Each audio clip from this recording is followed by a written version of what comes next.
Hello dear student, अब group 15 के बाद बेटा अब मैं स्टार्ट करने जा रहा हूँ ग्रुप 16 एलिमेंट।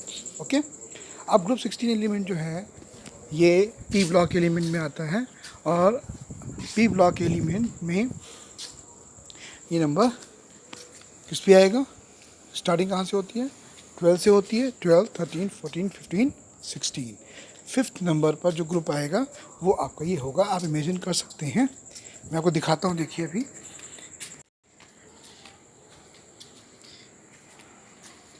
ये देखिए, ये आपके यहाँ पर ग्रुप 16 है जो पी ब्लॉक एलिमेंट में आते हैं बेटा। ठीक है, और देखिए ध्यान से, इसमें कौन कौन से एलिमेंट हैं? Oxygen, sulphur, selenium, tellurium and polonium. ये मैंने आपको इनके नाम बता दिए, साथ में इनके बेटा एटॉमिक नंबर भी लिखा हुआ है जो आपको लर्न कर लेना चाहिए। नाम तो आपको एटलीस्ट जरूर पता होना चाहिए। Oxygen, sulphur, selenium, tellurium and polonium. Okay, इनको अच्छे से बेटा याद कर लीजिए। मैं आपको सल्फर और सेलेनियम और टेल्यूरियम के थोड़े से इमेजेस दिखाता हूँ। आपको एक काम भी देता हूँ कि आप बेटा इनके यूजेस क्या हैं ये पढ़िएगा। ओके, ऑक्सीजन तो जानते हो बेटा हमारे लिए कितनी यूज़फुल है। ये देखिए बेटा, ये होता है सल्फर। ओके, ये बिल्कुल येलो कलर में होता है और आप देख भी सकते हैं ये आपकी सल्फर की एक इमेज दी है मैंने आपको। ये बेटा आपका है, सॉरी बेटा, ये आपका जो है वो आपका है सेलेनियम। ये सेलेनियम का स्ट्रक्चर है और ये बेटा आपका टेल्यूरियम का स्ट्रक्चर है। ओके, थोड़ा सा एक इमेज दी दिखाने के लिए आपको किस तरह के होते हैं। बाकी बेटा आप लोगों को ये अपने आप तैयार करना है कि इनके यूजेस क्या होते हैं बेटा। ओके, चलिए आगे बढ़ते बेटा हम लोग। तो ग्रुप 16 में कौन से कौन से आते हैं non metals? Oxygen, sulphur, selenium, tellurium and polonium. ठीक है, इनको कैल्कोजेंस भी बोलते हैं। रीज़न क्या दिया हुआ है ये बेटा आपको दे रखा है, इसको प्लीज़ अपने आप पढ़ लीजिएगा आगे। अब बढ़ते हैं ऑक्सीजन अकरेंस, सॉरी ऑक्सीजन नहीं अकरेंस। कहाँ कहाँ पर हम लोगों को ऑक्सीजन मिलती है या सल्फर मिलता है, कितना परसेंटेज होता है, ये सब अकरेंस में आता है। तो हम सब जानते हैं कि अर्थ क्रस्ट पे जो सबसे अधिक चीज़ पाई जाती है वो होती है ऑक्सीजन, जो कि 46.6% है। आपको ये बताना है कि सबसे अधिक पाई जाने वाली गैस कितनी है, कौन सी है, और अर्थ क्रस्ट की बात नहीं हो रही है, पूरे एटमॉस्फेयर की बात हो रही है और उसका परसेंटेज कितना है बेटा। ठीक है, तो ऑक्सीजन 46.6% होती है, इसको बेटा नोट कर लीजिए आप लोग। ऑक्सीजन 46.6% होती है। ड्राई एयर में जो ऑक्सीजन होती है वो 20.946 होती है बेटा। ओके, चलिए आगे देखिए। जो सल्फर है वो होती है केवल 0.03 से लेकर 0.1% तक होती है और इसका आपने पढ़ा होगा जिप्सम में भी सल्फर आता है। सल्फर कई कंपाउंड में बेटा मिलता है, नाम दिए हुए हैं देखिए यहाँ पर, एप्सम सॉल्ट दे रखा हुआ है, लेकिन आपको सबसे जो अधिक याद करना पड़ेगा वो ये नाम है बेटा। जैसे गेलेना हो गया, जिंक ब्रेंट हो गया, ये बेटा इसके जो कंपाउंड्स हैं जिनमें सल्फर पाया जाता है, बहुत इंपॉर्टेंट है इनका फार्मूला भी और इनके नाम भी। प्लीज़ बेटा आप लोग इसको लर्न कर लीजिएगा प्लीज़। बाकी आपको पढ़ने की जरूरत नहीं है, बट सल्फ़र, ऑक्सीजन तो बेटा देखिए फ्री एयर में मिलती है, हम लोग एयर इनहेल भी करते हैं, बहुत इंपॉर्टेंट भी हम लोगों के लिए है। बट सल्फ़र जो है वो किन किन ओट्स में मिलता है वो आपको याद करने पड़ेंगे, जो मैंने यहाँ पर अंडरलाइन कर दिए हैं। इनको बेटा आप लोग अच्छे से तैयार कर लीजिएगा। चलिए आगे बढ़ते हैं हम लोग। अब ये बेटा NCERT की बुक के मैं पढ़ा रहा हूँ, इम्पॉर्टेंट टॉपिक हैं, इनको आप लोग अच्छे से पढ़िएगा। अब बचा सेलेनियम और टेल्यूरियम। ठीक है, ये बेटा जो होते हैं आप लोगों को सेलेनाइट्स और सल्फाइड्स और में देखिए ये मिलते तो हैं, बट ये मेटल सेलेनाइट्स और टेलुराइड्स जो होते हैं वो सल्फाइड ओर में ही पाए जाते हैं। ओके, चलिए ये आपका मेन सल्फ़र था बेटा, उसको आप मत भूलना। सल्फ़र के जो पोस्ट में बताए हैं प्लीज़ उनको अच्छे से पढ़ लेना।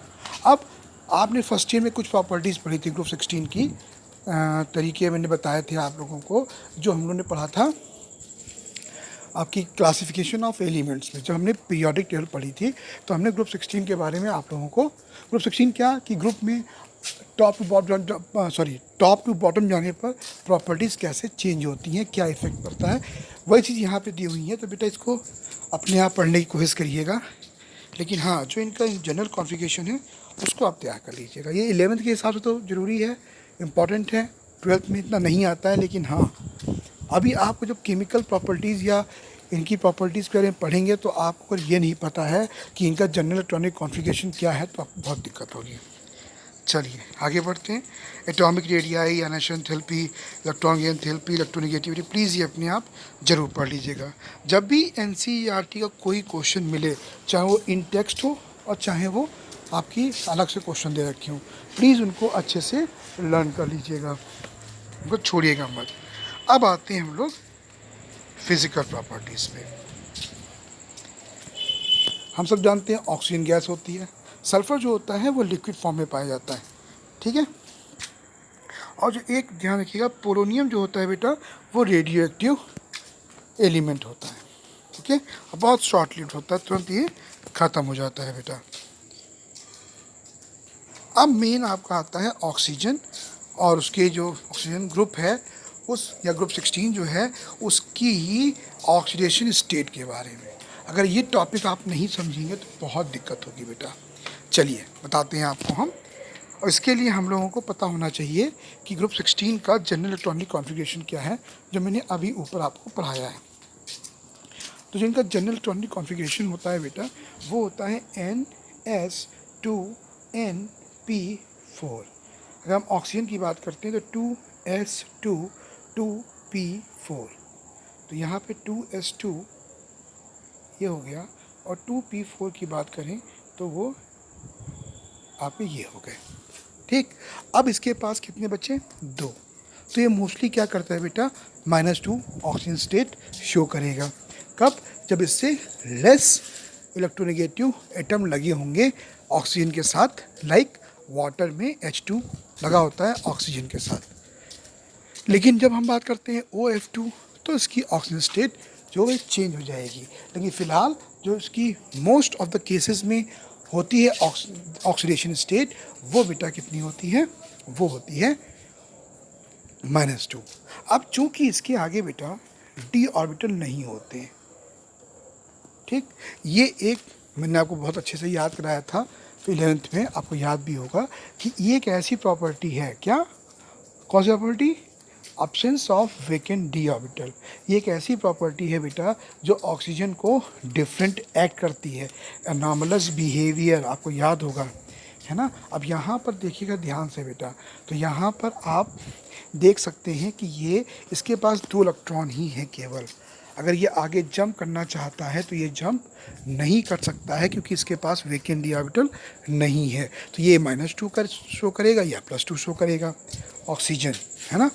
और इसकी इलेक्ट्रोनेगेटिविटी बहुत अधिक होती है अमंग द ग्रुप 16। वैसे तो फ्लोरीन की होती है, लेकिन हम बात किसकी कर रहे हैं यहाँ पर, ग्रुप 16 की। तो जो ग्रुप 16 में ऑक्सीजन की इलेक्ट्रोनेगेटिविटी जो होती है वो बेटा सबसे ज़्यादा होती है। फिलहाल ऑक्सीजन स्टेट, ऑक्सीजन की बात ऑक्सीडेशन स्टेट और ग्रुप 16 में ऑक्सीजन जो होता है वो थोड़ा सा अलग बिहेवियर करता है, वो केवल +2 या -2 या +2 से लेकर -2 तक ही शो करेगा। O2 में कितना शो करेगा, 0, आपको याद होगा। O2 में ऑक्सीजन का ऑक्सीजन स्टेट कितना होगा, 0 होगा, है ना। चलिए अब आगे बढ़ते हैं। अब बात करते हैं सल्फ़र की। सल्फ़र का जो बेटा ऑक्सीडेशन स्टेट होगा कैसे निकालेंगे, पहले इसका हम लोग लिख लेते हैं। सल्फ़र का इलेक्ट्रॉनिक कॉन्फ़िगरेशन होता है 3s2 and 3p4। अब 3s2 कैसे बनेगा, ऐसे बन जाएगा। 3p4 कैसे बनेगा, ऐसे बन जाएगा। साथ में 3d भी बन जाएगा। और 3d बनने से क्या फ़र्क पड़ता है, ये तो इसकी ग्राउंड स्टेट है ना। एक्साइटेड स्टेट में क्या होता है बेटा कि ये इलेक्ट्रॉन यहाँ से जंप करके यहाँ पहुँच जाता है। कितना शो कर रहा है, +4, क्योंकि सल्फ़र की इलेक्ट्रोनेगेटिविटी इतनी नहीं होती है बेटा, तो यहाँ पर कितना शो करेगा, +4। और ये भी हो सकता है कि ये इलेक्ट्रॉन यहाँ से जंप कर जाए और ये इलेक्ट्रॉन भी यहाँ आ जाए, तो कितना शो करेगा, +2 +4 +6, ठीक है। ये +2 भी शो करेगा, +4 भी 6 करेगा, +4 भी शो करेगा और +6 भी शो करेगा। इसीलिए आपने सुना होगा एक कंपाउंड का नाम होता है SF6। याद है? ये आपने पढ़ा था हाइब्रिडाइजेशन में। इसका एग्जाम्पल भी मैंने आपको बताया था कि इसमें आपको कौन सा होगा, sp3d कितने आ रहे हैं, 2 आ रहे हैं, है ना। तो sp3d2 कैसा स्ट्रक्चर होता है, ज्योमेट्री कैसी होती है, ऑक्टाहेड्रल। ये आप लोगों को याद होगा, मैंने आपको बताया था। तो यहाँ पर क्या हुआ, ऑक्सीजन स्टेट, अब देखिए ध्यान से, जो ऑक्सीजन स्टेट होती है, थोड़ा सा इसको नीचे ले आते हैं, टेबल बनी हुई है, यहाँ देख लीजिए बेटा, बनी है, चलिए कोई बात नहीं। हाँ, ये मोस्टली क्या शो करते हैं, -2 शो करते हैं। लेकिन -2 की जो होती है स्टेबिलिटी धीरे धीरे डाउन द ग्रुप जाने पर कम होती जाती है। प्लस क्योंकि देखो -2 दिखाया ऑक्सीजन ने, है ना, लेकिन सल्फर ने क्या दिखा दिया, +2 +4 +6। और जो उसके बाद सेलेनियम टेलीरियम भी बेटा +2 +4 +6 ही अधिकतर शो करते हैं बेटा। हाँ, एक चीज़ मैं भूल गया, सल्फ़र का जो मॉलिक्यूल होता है बेटा, ऑक्सीजन का मॉलिक्यूल होता है O2, सल्फ़र का होता है S8। ठीक है, इसका क्राउन शेप स्ट्रक्चर होता है लाइक दिस। देखना ध्यान से, यूँ यूँ यूँ यूँ, ये पढ़ाऊँगा अभी आपको आगे। एक यहाँ पे होता है, एक यहाँ पे, एक यहाँ पे, एक यहाँ पे, एक यहाँ पे, एक यहाँ। ये लग रहा है क्राउन शेप। और 6 के 6 एटम, 8 के 8 एटम है बेटा इसमें। गिल्लो आती हैं नहीं, ये देखो ये 8 हो गया था यहाँ। ठीक है, ये क्राउन शेप होता है। चलिए आगे बढ़ते हैं। ये देखिए, मैंने बताया था आपको कि ऑक्सीजन का मोस्टली क्या होता है, -2। +2 कब होगा, जब इसको OF2 के साथ हम लोग कराएंगे रिएक्शन, क्योंकि F जो होता है बेटा वो अधिक इलेक्ट्रोनेगेटिव होता है। अब OF2 में अगर हम O का निकालना चाहें ऑक्सीडेशन स्टेट, तो आपको याद होगा X + 2F = 0, है ना। तो X + 2F कितना होता है, -1 = 0। X कितना हो जाएगा बेटा, +2। तो ऑक्सीजन जो होता है वो मोस्टली -2 दिखाता है, लेकिन OF2 के साथ ये +2 दिखाता है, क्योंकि इसकी इलेक्ट्रोनेगेटिविटी फ्लोरीन से कम होती है। हाँ, बाकी जो शो करते हैं, देखिए ध्यान से, जो मैंने अभी पढ़ाया आपको, बाकी शो करते हैं +2 +4 और +6। लेकिन +4 +6 जो होते हैं वो अधिक कॉमन होते हैं। मैंने आपको एग्जांपल भी दिया था, याद होगा, SF6। ठीक, अब ऐसा क्यों होता है, मैंने आपको पढ़ाया था inert pair effect first year में, याद होगा आपको, कि जो हम डाउन द ग्रुप जाते हैं तो जो ये होता है, बता दूँ आपको, ये जो आप देख रहे हैं सबके साथ लगा हुआ है, 2s2 ऑक्सीजन में, 3s2 सल्फ़र में, 4s2 सेलेनियम में, ये आगे नहीं जाता है। नियम तो ये है कि जी ऑक्सीजन की बात ही होगी बेटा, ऑक्सीजन की बात नहीं करेंगे इसमें, क्योंकि ऑक्सीजन के पास D होता ही नहीं बेचारे के पास। हम बात करेंगे सल्फ़र सेलेनियम की। तो इसमें इलेक्ट्रॉन जो होता है यहाँ पे वो जंप करके यहाँ पहुँच जाता है, तो +4 शो करता है। ठीक, लेकिन जो ये है, ये कहता है हम आगे नहीं जाएंगे। क्यों नहीं जाओगे भैया, क्योंकि हम इनर्ट पेयर हैं, हम फुलफिल हैं, तो हम आगे नहीं जा देंगे। तो ये इनर्ट पेयर इफेक्ट ही बोलते हैं, समझा चुका हूँ। ना समझ में आया बेटा आप लोगों को तो मुझसे पूछ सकते हैं आप लोग। चलिए, ये ध्यान रखिए, अक्सर क्वेश्चन आता है कि जो है ये स्टेबल है, ये स्टेबल क्यों नहीं है, तो वहाँ पे इनर्ट पेयर इफेक्ट का ही प्रभाव पड़ेगा। ये मैं आगे आपको बताऊँगा। अब देखते हैं हम लोग अनॉमलस बिहेवियर ऑफ ऑक्सीजन। मैंने आपको 3 रीजन बताए थे अनॉमलस बिहेवियर क्यों होता है ऑक्सीजन का। इवन ऑक्सीजन क्या, चाहे वो ग्रुप 15 में नाइट्रोजन हो, ग्रुप 16 में ऑक्सीजन हो, ग्रुप 17 में फ्लोरीन हो, सब अपनी जलवे दिखाते हैं, क्योंकि इनके नाम पर क्या रखा जाता है, ग्रुप का नाम। तो इनका बिहेवियर थोड़ा सा अलग हो जाता है, जलवेदार, इसको हम लोग कहते हैं अनॉमलस बिहेवियर। ऐसा क्यों होता है, क्योंकि डाउन द ग्रुप जाने पे साइज़ बढ़ता है ना। और जो ऑक्सीजन वगैरह होते हैं, नाइट्रोजन होते हैं, फ्लोरीन होते हैं, ये साइज़ में सबसे छोटे होते हैं, क्योंकि ऊपर होते हैं, और इनकी इलेक्ट्रोनेगेटिविटी अपने ग्रुप में सबसे ज़्यादा होती है। तो ये अपने ग्रुप के चौधरी होते हैं, अपने ग्रुप के मुखिया होते हैं। ठीक, तो इनका बिहेवियर थोड़ा सा अलग हो जाता है राजाओं वाला, क्योंकि इनकी इलेक्ट्रोनिगेटिविटी कम होती है, साइज़ बहुत छोटा होता है। और बेटा सबसे खास चीज़ क्या है, इनके पास मजबूरी है, वेकेंट डी ऑर्बिटल्स नहीं होते हैं बेटा, जैसे कि बाकी में होते हैं। ठीक है, चलिए अब हम लोग ये सब हम आपको पहले ही पढ़ा चुके हैं बेटा। हाँ,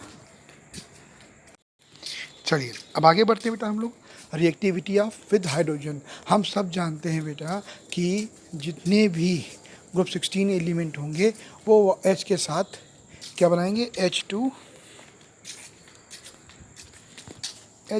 बनाएंगे। यहाँ पे E ऑक्सीजन अगर रख दोगे तो क्या बन जाएगा, H2O बन जाएगा, है ना। अगर इसमें सल्फर रख दोगे H2S बन जाएगा, है ना, हाइड्रोजन सल्फाइड। फिर आप यहाँ पे रखोगे Se तो बन जाएगा H2Se बन जाएगा। अगर इसमें हम Te रख देंगे तो H2Te बन जाएगा। ओके, बट इनकी कुछ प्रॉपर्टी होती है जो आपको अच्छे से पढ़ लेनी पड़ेंगी। आपको याद होगा मैंने पढ़ाया था हाइड्राइड्स ऑफ नाइट्रोजन, वैसे ही यहाँ पे ये है हाइड्राइड्स ऑफ नाइट्रोजन नहीं, नाइट्रोजन फैमिली। वैसे ये भी है hydrides of sulphur oxygen family. ठीक है, अब इनकी कुछ प्रॉपर्टीज हैं, समझ लीजिए।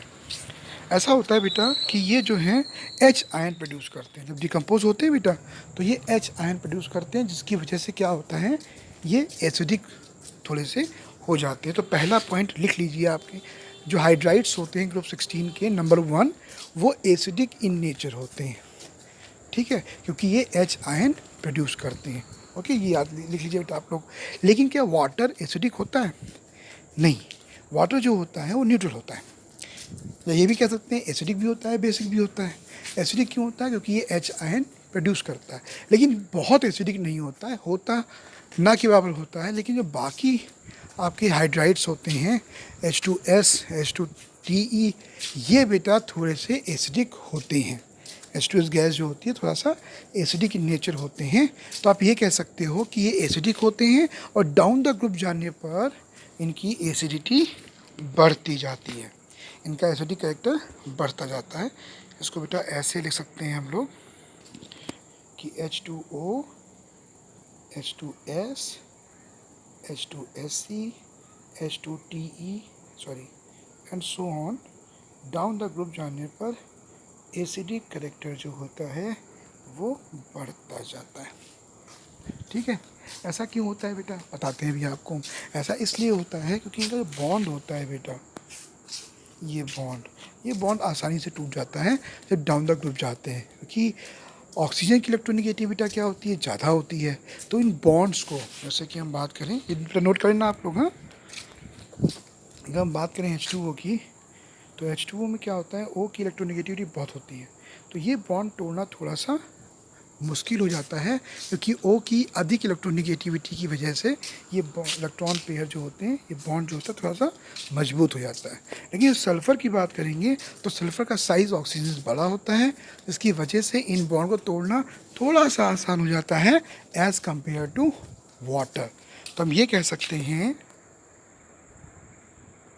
कि जो H2O है, it is less acidic then H2S, which is less acidic than H2SC, which is less than H2Te, क्योंकि इनका जो बॉन्ड डिसोसिएशन थेरेपी होती है वो डाउन द ग्रुप जाने पर डिक्रीज होती है। कभी कभी क्वेश्चन ऐसा आता है कि लिख दिया जाएगा इस तरीके से कि H2O, H2S, H2Te, और ब्रैकेट में लिख देंगे बॉन्ड डिसोसिएशन एंथैल्पी के इंक्रीजिंग ऑर्डर में इनको इंक्रीज करिए, इनको अरेंज करिए।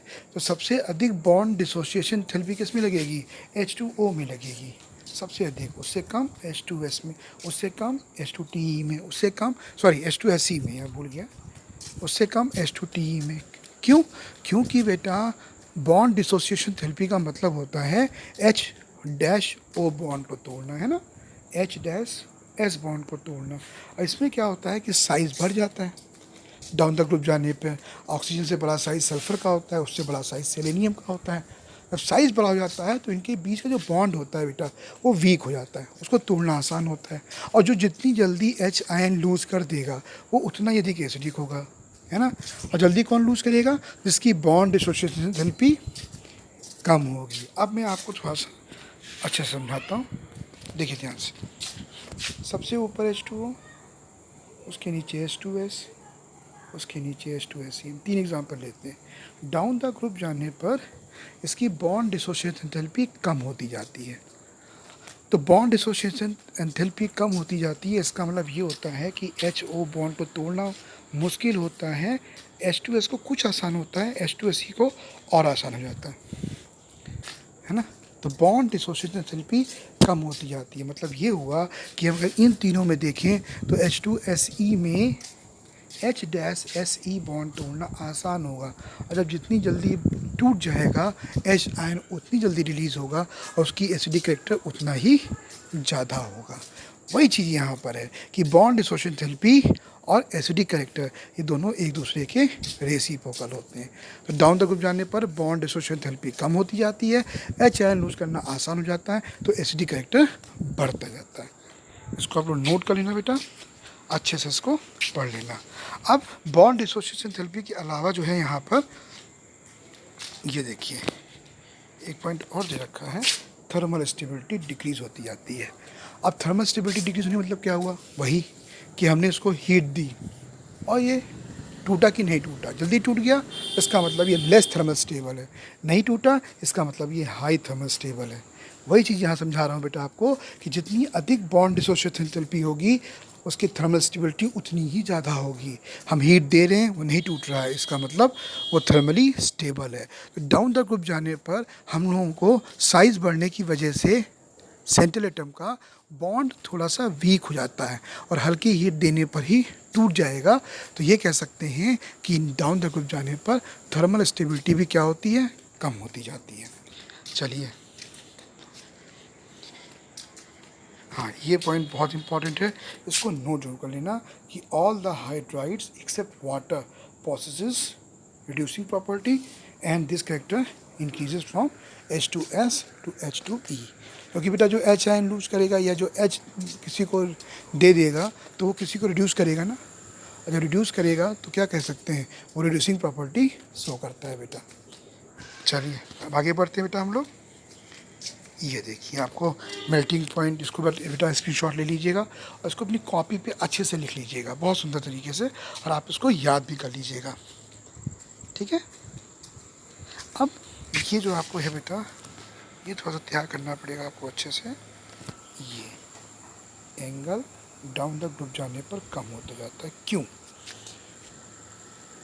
बॉन्ड एंगल जो होता है वो कम क्यों होता जाता है, ये आपको बिल्कुल वैसे ही मिलेगा जैसे मैंने आपको ग्रुप 15 में पढ़ाया था।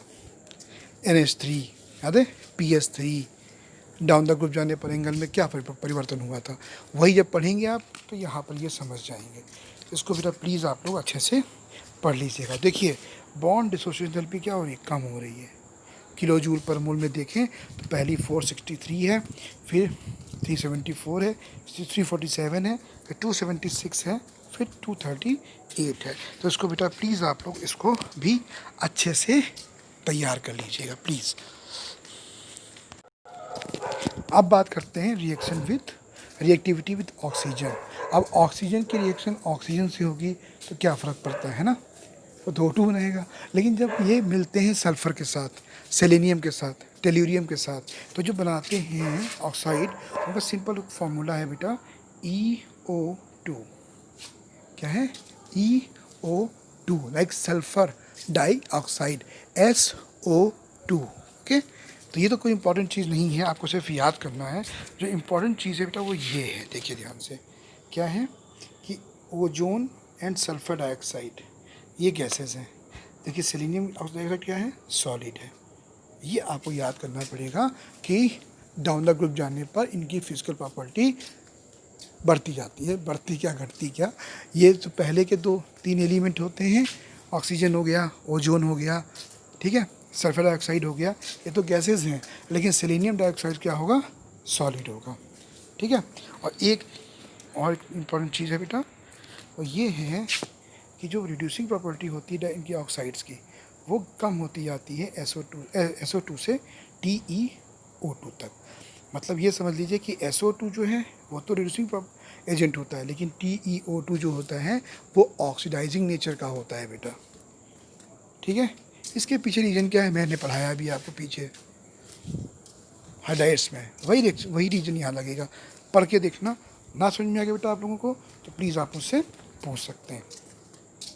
अच्छा एक चीज़ और देखो बेटा, सल्फ़र, सेलेनियम, टेल्यूरियम, ये तीनों SO3, SeO3 और TeO3 इन टाइप के ऑक्साइड्स भी शो करते हैं। अब खास चीज़ क्या है बेटा कि ऑक्सीजन जो होता है यहाँ पे उसको क्या दिखा रहा है, अनॉमलस बिहेवियर भी दिखा रहा है इस चीज़ को। चलिए अब आगे बढ़ते हैं हम लोग। रिएक्टिविटी टूवर्ड्स हेलोजन्स, जब इनकी रिएक्शन होती है हेलोजन के साथ तो कैसे कंपाउंड बनते हैं वो आप समझने की यहाँ पर कोशिश करिए। क्या है, या तो E, आपको बताया मैंने अभी, देखिए ध्यान से, ऊपर बताया था SF6, याद है आप, SF4, ठीक है, OF2, ठीक है, इस टाइप के कंपाउंड बनाते हैं ये किसके साथ, हेलोजन के साथ। तो जो फार्मूला है उसका EX6, EX4, EX2 होता है बेटा। ठीक है, समझ में आ गया आप लोगों को बेटा। चलिए आगे बढ़ते हैं बेटा हम लोग। ये लाइन देखिए, ये लाइन बहुत इंपॉर्टेंट है कि जो स्टेबिलिटी होती है इन हाइलाइट्स की वो डिक्रीज होती है विद द F- सबसे स्टेबल होता है अगर F के साथ ये कंपाउंड फॉर्म कर रहे हैं। कह सकते हैं हम लोग कि जो SF6 होगा ये मोर स्टेबल होगा देन HCl6 से। ओके, क्योंकि F जो होता है बेटा इसकी इलेक्ट्रोनेगेटिविटी सबसे ज़्यादा होती है, इवन पीरियोडिक टेबल में भी सबसे ज़्यादा होती है। तो ये जो होते हैं एफ्लोराइड्स जब फॉर्म करते हैं इनकी कंपाउंड के साथ तो बेटा वो सबसे अधिक स्टेबल माने गए हैं बेटा। ओके, चलिए हाँ, अब देखिए मैंने आपको बताया था SF6 ऑक्टाहाइड्रल होते हैं, देखिए यहाँ पे वही आया SF6 stable for the steric reason. ठीक है, ये सब आप लोग अच्छे से पढ़ डालिएगा। अब ये चीज़ आपको याद करनी पड़ेगी बेटा, ये among tetrafluorides SF6 is gas, SF4 liquid and T4 is solid. इनको बेटा आप लोग प्लीज़ अच्छे से पढ़ डालना। बाकी जो इनकी ज्योमेट्री वगैरह है बेटा वो मैं आपको VSPR में और हाइब्रिडाइजेशन में पहले भी समझा चुका हूँ, तो ये टॉपिक बेटा अपने आप पढ़ने की कोशिश करिएगा। अब देखिए इसमें सेलेनियम को छोड़कर बाकी सब डाइक्लोराइड और डाइब्रोमाइड फॉर्म करते हैं, केवल सेलेनियम नहीं फॉर्म करता है। इनके स्ट्रक्चर बेटा मैं एक जो स्ट्रक्चर के लिए मैं एक अलग से टॉपिक अलग से वीडियो तैयार कर दूंगा जिसमें जितने भी इम्पोर्टेंट स्ट्रक्चर्स हैं बेटा उसके बारे में मैं आपको बताऊंगा जो अक्सर एग्ज़ाम में भी आ चुके हैं। अब ये क्वेश्चन ऐसे हैं बेटा जो आपको अच्छे से तैयार करने हैं। अब अगला टॉपिक जो होगा वो होगा डाई ऑक्सीजन का, तो उसको बेटा आप लोग प्लीज़ अच्छे से तैयार कर लीजिएगा, इनके नोट्स तैयार कर लीजिएगा और अच्छे से तैयारी शुरू करिए अपने एग्ज़ाम की। ओके, बाकी 21 को हम लोग स्कूल में मिलते हैं। जितने डाउट्स होंगे मैं सब क्लियर कर दूँगा। Okay, bye bye and have a nice day.